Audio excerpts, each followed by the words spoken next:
तो बात कहते ही नहीं, हमेशा कषाय कषाय, इसकी बात, ये कब कषाय कम करो, कषाय कम करो, ये तो है। कभी मिथ्यात्व को छोड़ो, ऐसी बात आपके प्रवचन में बहुत कभी कभार निकलती है, जबकि ये सबसे ज़्यादा आवश्यक है। गुरुजी कहते बात तो सही है, लेकिन बिना कषाय के मिथ्यात्व का निर्माण हो जाए, बता देना। मिथ्यात्व तुम्हारी समझ में नहीं आता, कषाय तुम्हारी समझ में आती, इसलिए कषाय वेदनीय शब्द दिख गया।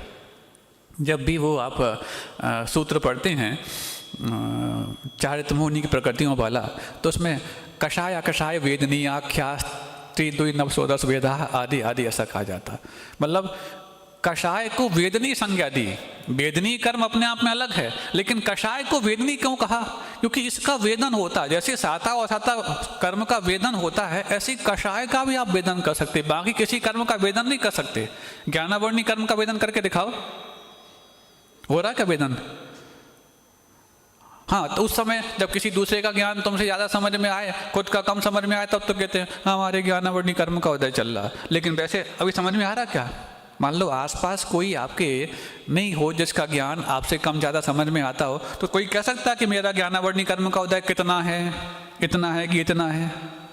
क्यों? ये वेदन में नहीं आता। दर्शनावर्णी कर्म वेदन में नहीं आता, आयु कर्म वेदन में नहीं आता, गोत्र कर्म, हाँ ऊंचे नीचे जो अपने आप में फीलिंग होती है वो दूसरों को कंपैरेटिव हैं, अकेले में आप नहीं कर सकते। लेकिन कषाय का वेदन आप अकेले में भी कर सकते हो, इसलिए कषाय को वेदनी, जैसे साता और असाता वेदनी का वेदन अकेले में बैठे कर सकते हैं ना, उसके लिए दूसरे की आवश्यकता नहीं, ऐसी कषाय का वेदन भी निरपेक्ष रूप से आप कर सकते हो, किसी के रिलेवेंट नहीं है, ये नॉन रिलेवेंट है, इसीलिए इसको वेदनीय शब्द दिया।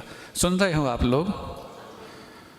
सैद्धांतिक पक्ष भी है और व्यावहारिक पक्ष भी है और प्रायोगिक भी है, प्रैक्टिकली इसको आप फील कर सकते। इसलिए इस कषाय के बारे में कभी भी विश्वास मत करना कि नहीं हम तो इतने समय तक अपना कुछ नहीं, अच्छों को द्विपायन जैसे मुनिराज, भावलिंगी मुनिराज, तब तो उनके पास वो तेजस रिद्धि उत्पन्न हुई थी, क्योंकि भावलिंग की बगैर ऐसी रिद्धियां उत्पन्न हो नहीं सकती।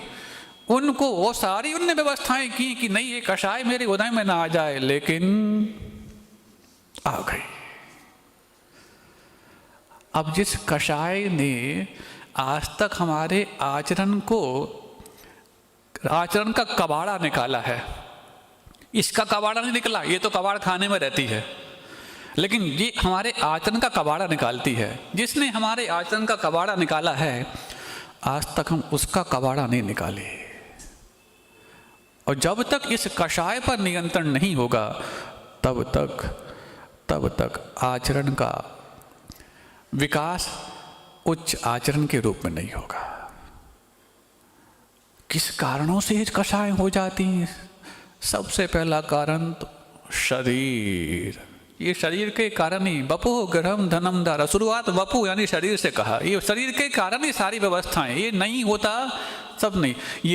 इसी से हमारा कल्याण भी होना है और इसी से हमारा कबाड़ा भी होना है। बताओ कल्याण किससे होना?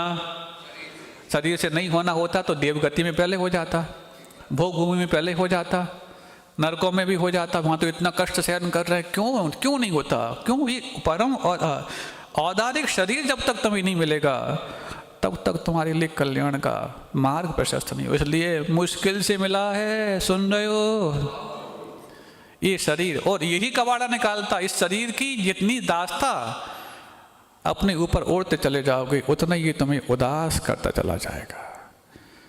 इसीलिए इस शरीर की आज पूरी शिनाख्त की जा रही है, डिसेक्शन किया जा रहा है। भवन्ति प्राप्य